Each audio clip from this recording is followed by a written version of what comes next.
Well, I think all I can say on this one is, you're welcome, Albie. Hello, my friends, and welcome to the video. Today, I'm going to be doing a suggestion that I received from Albie Coast. He asked if I would draw bees in a monster page kind of style. And this seemed fun. They're not statted, these are just kind of a flavor text way of doing things, but I like how they turned out. So I wanted to go a couple of different ways because there are two very interesting things that you can do with bees in fantasy, right?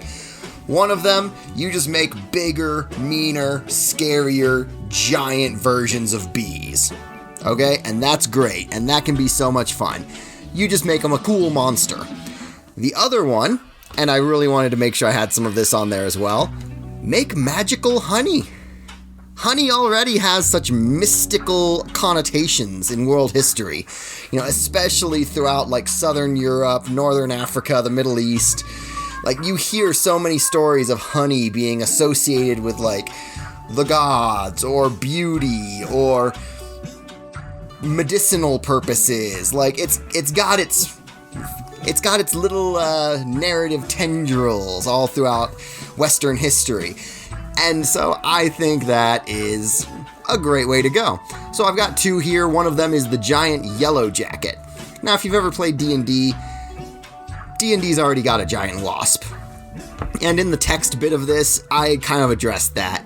Basically, you just want to beef up a giant wasp, right?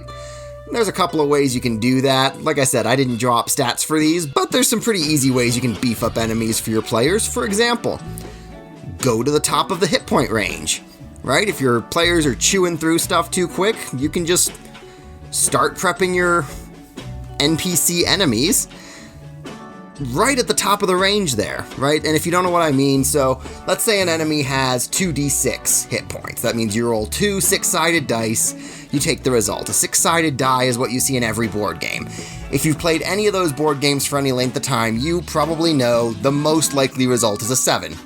And so as you go through Monster Manual entries, you'll see 2d6 parentheses 7, right? They're just giving you the average.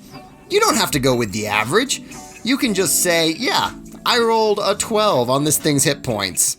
That said, you don't even really have to nail down the hit points. You can kind of play it by ear and see how the encounter's going and just decide when enough damage has been dealt, right? So if you've got an enemy and the players are about to take it out round 1, and it was supposed to be the big epic set piece battle, and biggest caveat of what I'm saying here, if you think it would be more fun for the players if the fight went on a little longer, call a silent audible.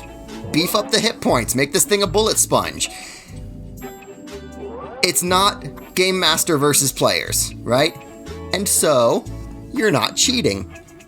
You are making the encounter more narratively interesting, right? And that's what you're there for. You're there to make this thing fun, right? If you need another way to make the fight go interesting, it does something vaguely magical. And surprise, this wild animal knew the bark skin spell the whole time. Have fun with the 3 extra AC. Make the fight how it ought to go. You don't have to call attention to it. You don't have to make a big deal of it. Just make the encounter the way it needs to be for the players to have fun with it, for real. And the longer you do it, the better you'll be at it. As far as the lilac bee, really that one isn't going to be statted at all, as far as I could think. Unless you've got a player character that is allergic to bees, this thing's not a combat encounter. It has magical medicinal honey.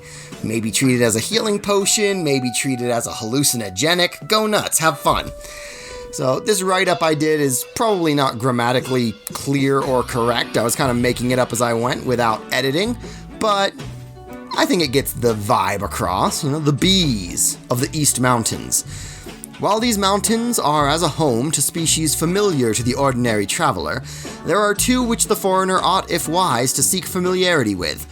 The giant yellow jacket, more fearsome and aggressive than the better-known giant wasp.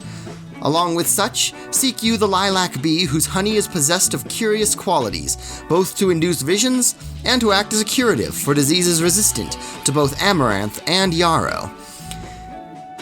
So there you have it. We've got our encounters ready to go. We've got just some neat ideas in the hopper. If you want to throw some bees like this into your campaign, let me know how it goes. I love hearing stories from other people's tables. In the meantime, thank you for watching. Albie Coast, thank you for the suggestion. I'll have a link to Albie's channel in the description. He does Let's Play videos, and they're pretty fun, so check that out if you get the chance and if that sounds at all neat to you.